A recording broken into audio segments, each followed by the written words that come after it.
We're standing next to a Red Splendor Flowering Crabapple. We're towards the end of October now. If you take a look here, I've put this off for quite a while.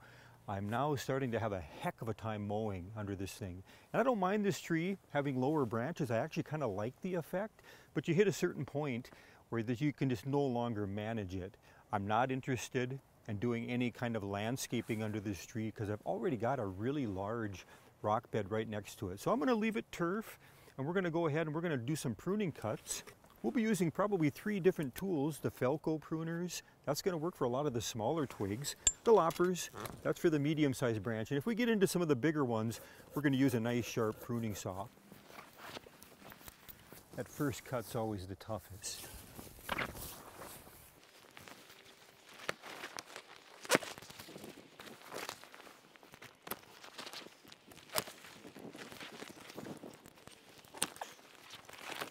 And we've waited to do the pruning on this project because of Fireblight. Fireblight's a bacterium that gets attached to an insect. And when you make a fresh pruning cut during the growing season, that bacterium can get into the apples, whether it be the flowering crabs or the fruiting apple, and it can cause a canker, death of the branches, and eventually death of the tree.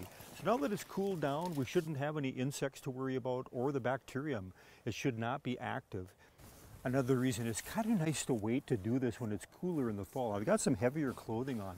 The flowering crabs have these really sharp little spurs, and if you rub up against them, you've got a t-shirt on, you can really get scratched up in here. Ouch! Yeah! And on the subject of Fireblight, this is a fruiting apple tree.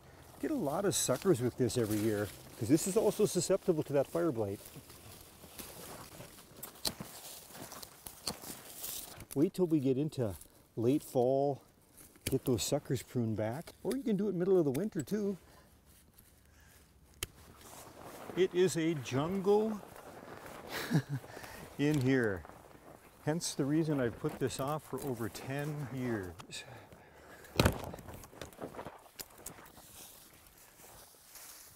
I really like using flowering crabs in the landscape. Look at that beautiful flower on these. These are intermixed with spring snow, flowering crab, and then that red splendor.